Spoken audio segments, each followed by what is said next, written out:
You know that you're not supposed to build the Mishkan on Shabbos. The question is, where do we know that from? And why would you think otherwise? Why would you think that the Mishkan overrides Shabbos in the first place? We're going to see this all in the very specific choice of words that Rashi uses on this topic in more than one place. We'll start with our parasha. B'tchilas HaSeder, the beginning of our parasha state, it says, Vayakhel Moshe kol hadas b'nei Yisrael, that Moshe gathered the entire Jewish people, Vayomer aleim gomer, and he tells them, Sheishes yamim te'asim elocha gomer, that 6 days you work and then there's Shabbos. So Rashi quotes those words, 6 days that you work. And as Meforish explains, Hiktim le Mazoras Shabbos le Tzivim Melechas HaMishkan, that Moshe Rabbeinu first told them the laws of Shabbos before he told them the laws of how to build the Mishkan, lo Masheinu Deichas HaShabbos, to make it clear to them that the Mishkan does not override Shabbos. So at first brush, it sounds like what Rashi is telling us is the order of the Psukim tells us the priorities. Rashi, the simplest way to interpret Rashi's intention is as dos was the Torah is makdim Masoras Shabbos le Tzivim Melechas HaMishkan. The fact that the Torah first tells us about the restrictions of Shabbos before telling us about the requirement to build a Mishkan is abava, is that it's an illustration as Masoras Shabbos is harbe v'Tzivim Melechas HaMishkan. It's obviously showing us first come most important. So Shabbos is quoted first. It's therefore a more serious issue than building the Mishkan, and therefore the Mishkan cannot override Shabbos. Und der Rebbe is Melechas HaMishkan nitoich Shabbos. Okay, that's what it would appear to be, until you start to dissect it as the Meforshim do. Is kosher, vi Meforshim fregen. So the Meforshim asks this question. First of all, it's not the only place, well, it is not the only place, where we speak about Shabbos versus other mitzvahs. We find other occasions where there are two instructions side by side. Rashi's Meforish as demi uchor is deichet dem uchtam. And we see the exact opposite of what we're seeing here. Here, Rashi is telling us whatever was mentioned first in the pasuk is obviously the priority, and therefore that overrides the other. So Shabbos overrides the need to build a Mishkan, whereas the other places where Rashi says punkt fakert, that it's that which is mentioned second that is more of a priority and overrides that which is mentioned first. First, we're going to look at two examples. Let's start first with the same topic we're discussing, which is Shabbos and Melechas HaMishkan, whether you can build a Mishkan on Shabbos or not. So in Parashas Tisa, not long ago, previous parasha, Parashas Kisisa from Pasuk, the Pasuk tells us that the Eibusha says, "You Moshe, tell the Jewish people that they should keep Shabbos, etc."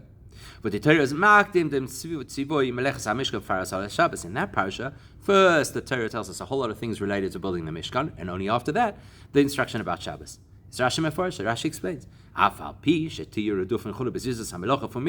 even though you're going to be so caught up in the excitement and enthusiasm to build a Mishkan, Shabbos al titrei miponeo. Don't allow Shabbos to be cast aside because of your enthusiasm for the Mishkan. In other words, first you get to hear about the Mishkan, then Shabbos, and it turns out that Shabbos takes priority over the Mishkan, the reverse of what we're learning here in Vayakhel.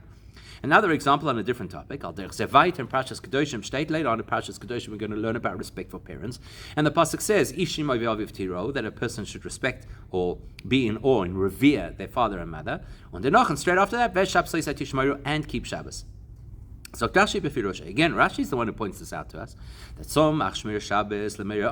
the Torah tells you the law of Shabbos immediately after the law of reverence for a parent, because if your father instructs you to desecrate Shabbos, don't listen. Why? Because Shabbos, which came after the instruction about parents, takes priority over that instruction, the reverse of what we're learning here in Parashas Vayakhel. Yet the way that we've learned Rashi over here, we're assuming that Rashi is saying whatever is mentioned first in the parasha is the one that takes priority. Therefore, Shabbos is mentioned before the Mishkan, indicating that Mishkan does not override Shabbos. So how does that work? Which one is it? Is it what's mentioned first in the Torah that takes precedence, or what's mentioned second? Mefarshim Enfren. So the commentaries on Rashi really tie themselves in knots trying to explain this, and they say, but Parashas Tisa, the first thing you've got to notice is in Parashas Kisisa is Hashem Meforish as menlento sofon word ach, that the Torah uses the word ach, which is an exclusionary term. Ach, but you need to keep Shabbos. And Rashi tells us kol achin v'rakin miutin. Anytime the Torah uses the word ach or rak, but or only, that's to exclude something. And in this case, l'mayit Shabbos mimlechas hamishkan, to exclude Shabbos as a day to work on building the Mishkan. In other words, the Meforshim say it's not that Rashi is learning it from the order in which the Psukim said it, but because the Torah used a specific word, ach, to exclude Shabbos, that you don't do the Mishkan on Shabbos. Likewise, in Kedoshim, Rashi also points out that there are words in the Pasuk that tell us that the Shabbos is not yet overridden for Kibbut Avayim. So Rashi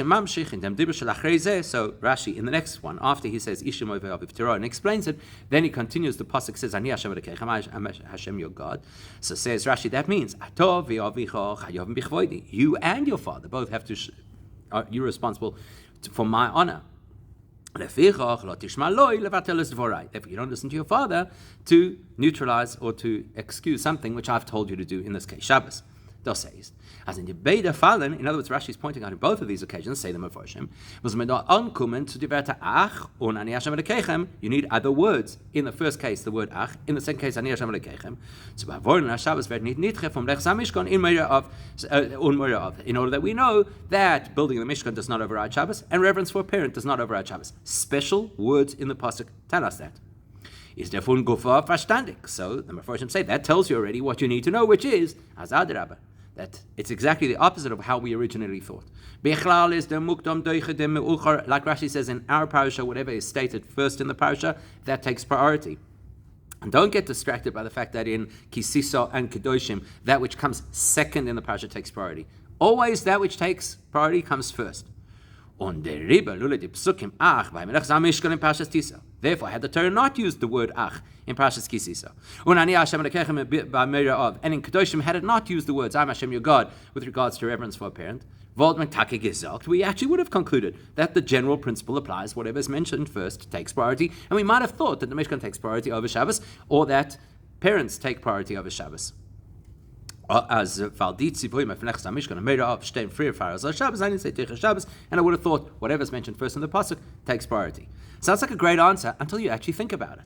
Aber and Derech HaPshat is Debrian in Maspik. If you're considering that Rashi takes the Pshat approach, such a convoluted answer. The Torah used words because ordinarily you would have thought it to go the other way. You would have thought whatever's mentioned first takes priority. Therefore, the Torah has to use other words to say that even that which comes second in these cases takes priority. That's not Pshat. That's convoluted. But Hagufa came in Fregan, you can ask a simple question. Why does the Torah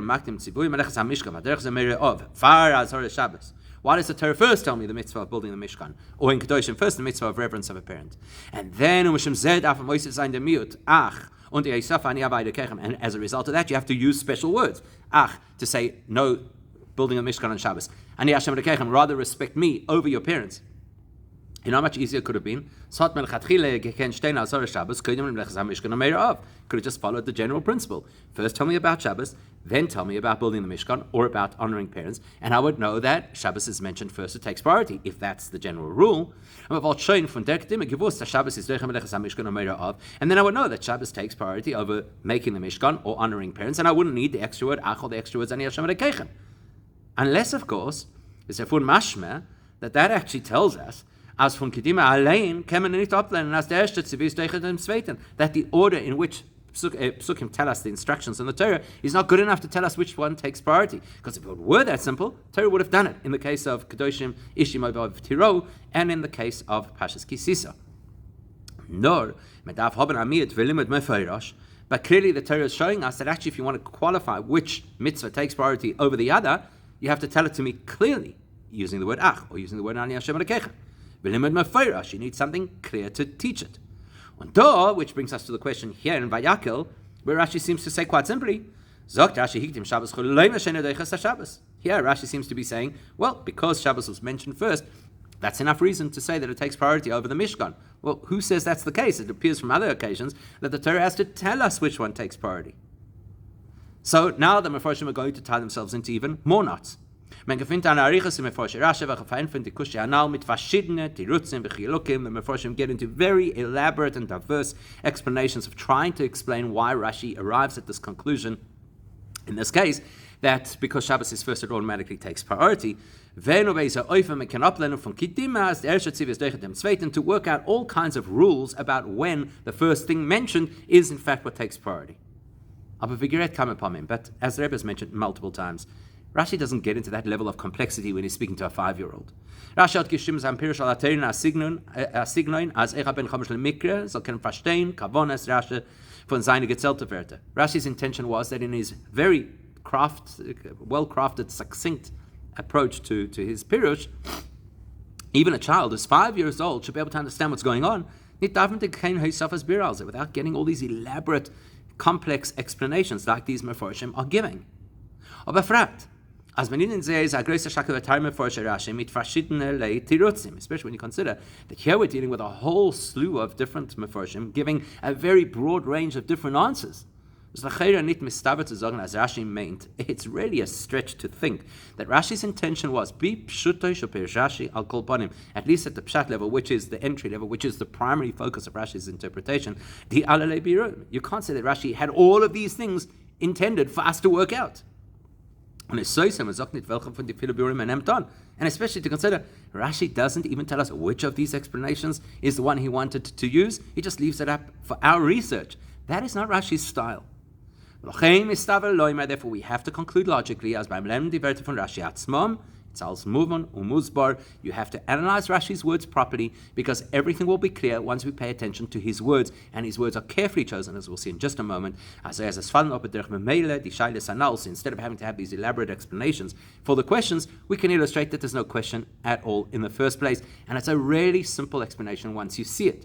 So the simple explanation is as follows. When Rashi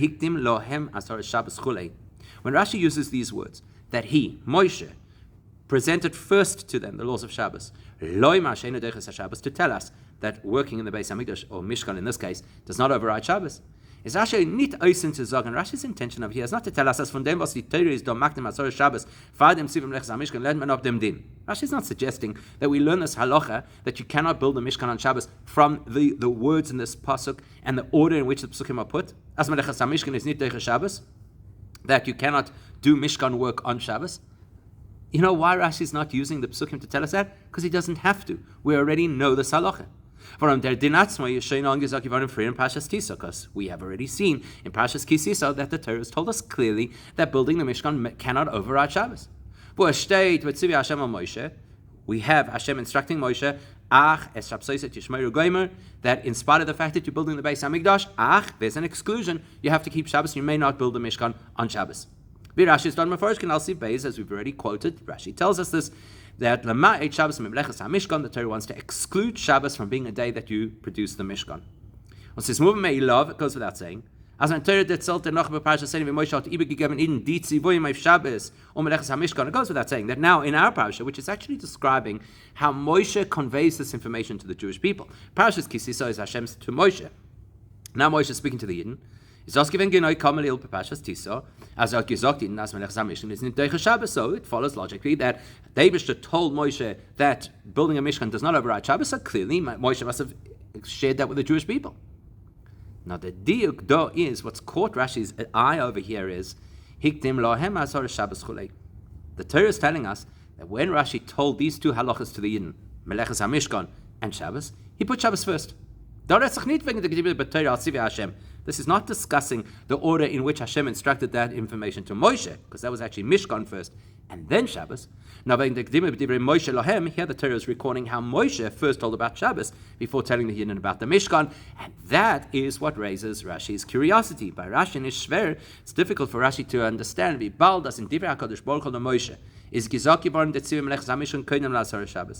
Eibishter spoke to Moshe, first he told him about the Mishkan, then he told him about Shabbos. Obvious question is, why did Moshe Rabbeinu, when transmitting this information to the Yidden, change the order?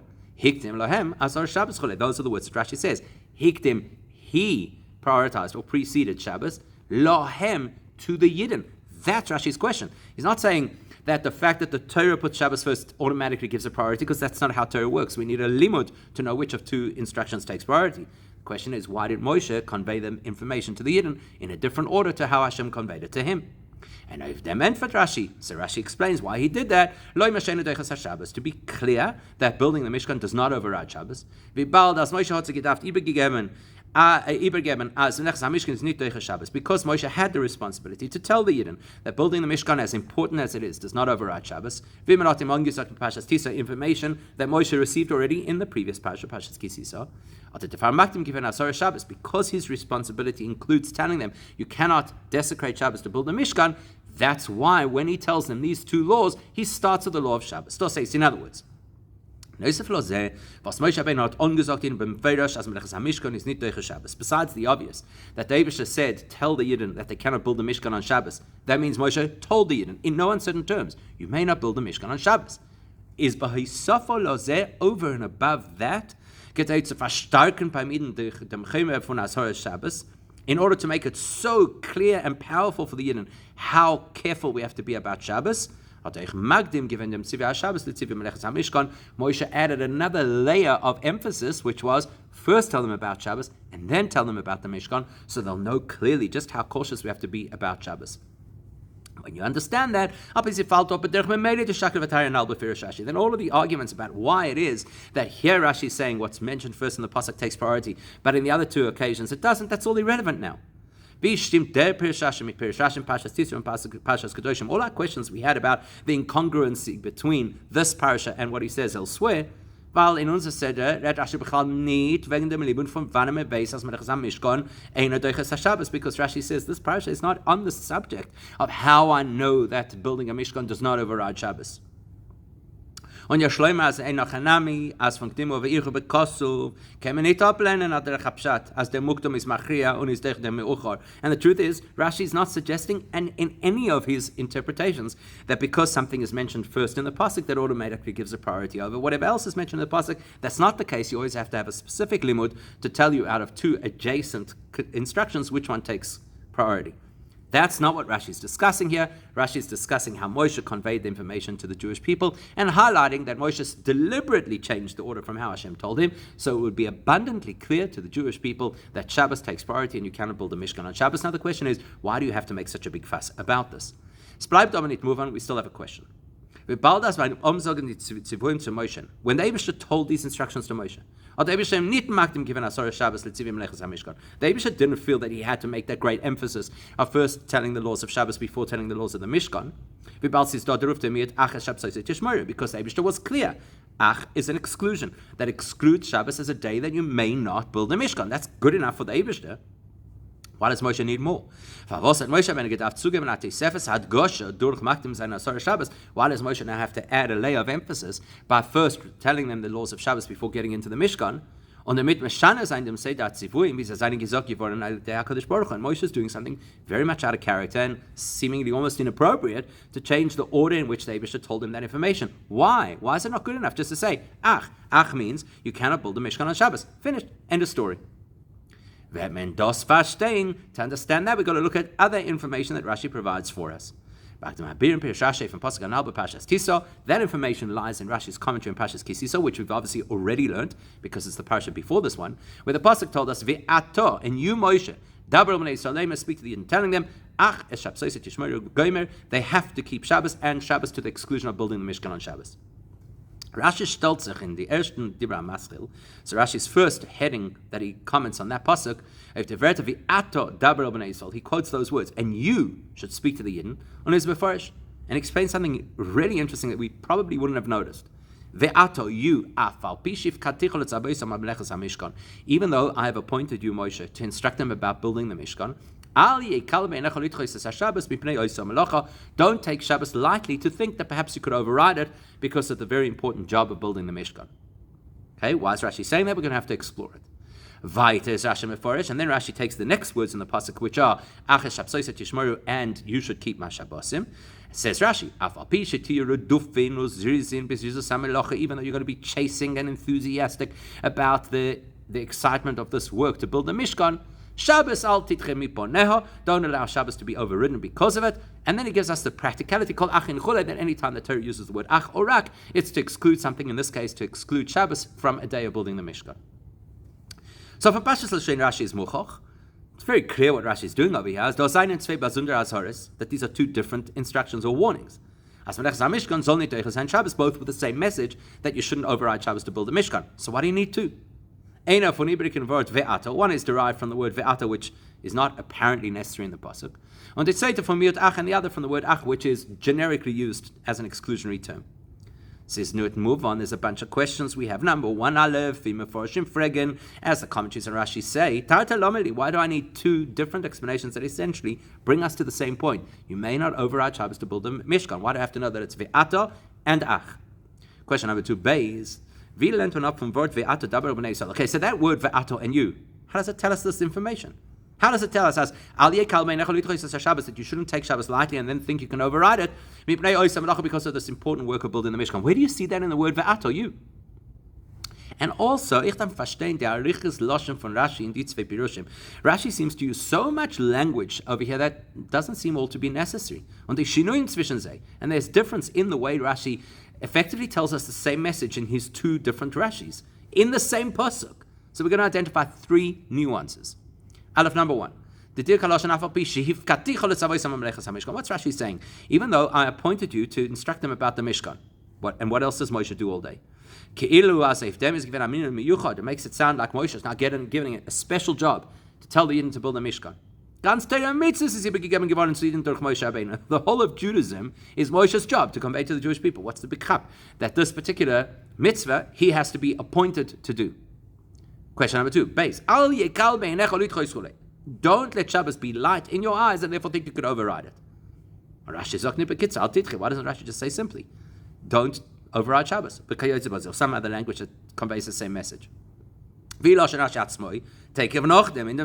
fact, that's exactly the language that Rashi uses in the next section, where he says, Shabbos al titre miponeho. So why here? They say, Al yekal be'enecho, don't take it lightly. Gimel, in dem zweiten Dibur bringt Rashi anayim inyan. In the second explanation on those words, Rashi introduces something else that he didn't mention before, which is even though you're going to be running after this mitzvah with incredible enthusiasm, don't let that override Shabbos. Where does Rashi get that from? Where in the pasuk did it speak about this overriding enthusiasm that they have to do the mitzvah, that suddenly he has to rein them in? And why is that relevant specifically to not in the first part of the pasuk? So you have to understand what's going on in the Jewish people's minds when they come to build a Mishkan, and then that helps us appreciate what's going on over here. Shlomo Abiri then explanation is this. The Chelek zwischen die zwei Pirushei Rashi is the difference between the two approaches that Rashi gives in the same pasuk is as follows. In Neshen Dibur, wo Rashi tells the first he's quoting the Eibush saying, "You Moshe, speak to the Jewish people." That's a klap Moshe Atzmo. It's obviously addressing Moshe as an individual. Over Rashi is madgish b'lashoina. Listen to the language Rashi uses. He says, even though I've appointed you to give them this instruction.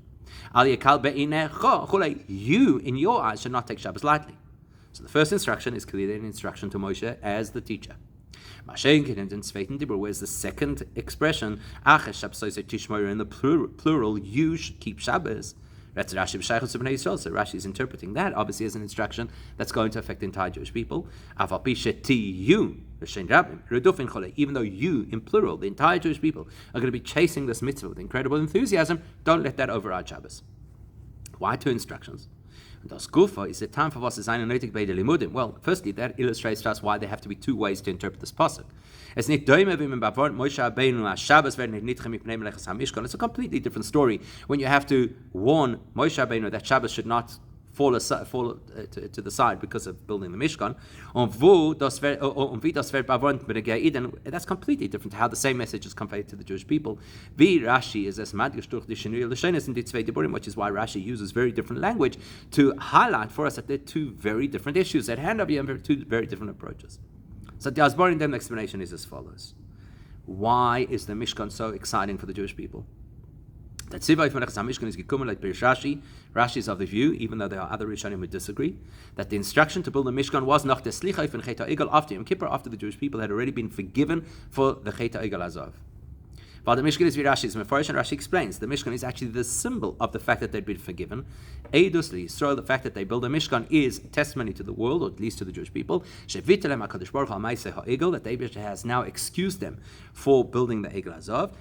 How does Hashem show that He's excused them? Shari Hishra Shchinase B'neihem, because He's willing to put His Shechina within the Jewish camp.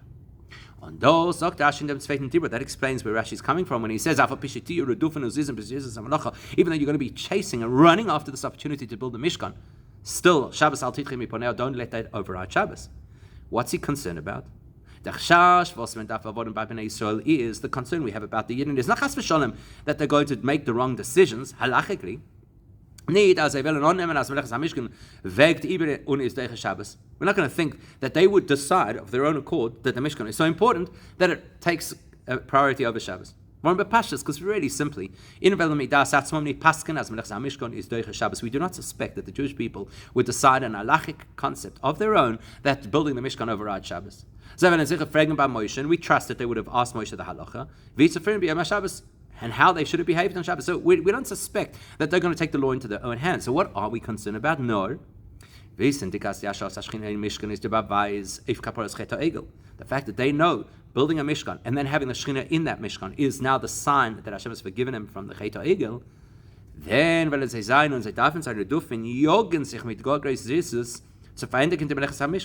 then they are obviously appropriately going to chase that deadline of building the Mishkan ASAP. In order to have that atonement as soon as possible. And the Rabbi Zolul, as he asks from the different Jesus, so therefore it's possible when people are so caught up and frenzied about a particular, in this case, positive thing, positive project. There's the possibility that they're going to get over enthusiastic and desecrate Shabbos unintentionally because of their enthusiasm to build a Mishkan. Therefore, we have to warn the Yidden. Even though you're going to be so excited and invested in building the Mishkan, which is appropriate, make sure that you have the discipline that it doesn't run over into Shabbos. That's how you address the Yidden. But that's only relevant to the Yidden. But Moshe Rabbeinu has no involvement, not even remotely, with the Egel Azov. And even after the Chet HaEgel, during that period before they were forgiven, where the Jewish people were essentially excommunicated, Moshe Rabbeinu's tent was the place of the Shechina, meaning he still had an intimate connection to the Eibush at the time that everybody else is held at arm's distance. So Moshe is not suffering from the same problem, and therefore doesn't have the same urgency to build a Mishkan. So when you're dealing with Moshe, you don't have to worry that he's going to get so caught up in the frenzy of building a Mishkan that he might forget about Shabbos. Especially Rashi points out that Moshe is not told to do any of the work of the Mishkan. In fact, the only thing that he does is he puts up the Mishkan when it's finished, which interestingly enough happens on Shabbos. And the Rebbe explains in another Sikha in Chelek Vav, I think, as das Kavonas Rashi in Pasuk by Tzibur Melechas HaMishkan in Lunza Sedra, that this is in fact what David is telling Moshe in this Pasuk. Moshe, because Moshe says to them, I'm going to tell you now what the Eibush instructed me. Says Rashi, this is what the Eibush instructed me to tell you. In other words, it's not for me to do, it's for me to instruct. As der Tziva to Moshe, this particular instruction to Moshe is only in order to convey that information to you, to the Jewish people. But Moshe Alein is that them need give and mitzvah. But Moshe does not, he's not included in this particular instruction. He doesn't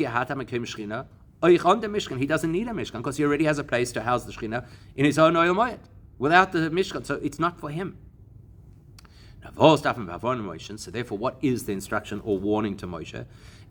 You. Even though I appointed you to instruct them about building the Mishkan, don't let that make you take lightly Shabbos, that you might think you could override Shabbos because of this great project of building the Mishkan, and we'll unpack what that means, Kiddil, come on, in just a moment. Rashi brings that up a Sefer Parshas Tiso to understand what's going on over here, and what it means that you're appointed to tell them about the Mishkan, where surely Moshe is appointed to tell them everything. So in Parshas Kisisa, Rashi explains generally how Moshe Rabbeinu conveyed information to the Jewish people. What we call them Seder Mishnah. The order of repetition of Torah, how Moshe conveyed information to the Jewish people. So what does it say?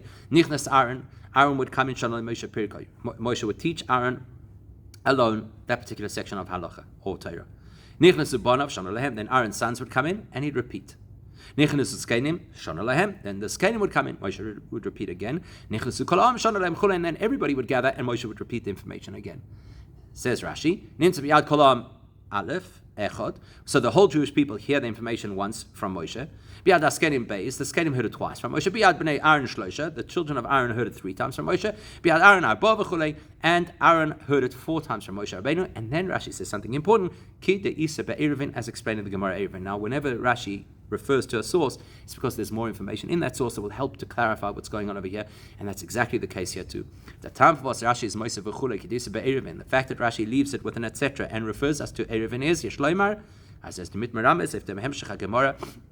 It's because Rashi wants us to pay attention to what the Gemara continues there. As nach dem Moshe hat verendigt seine viermal lernen is shono lahen arim pirkei chule.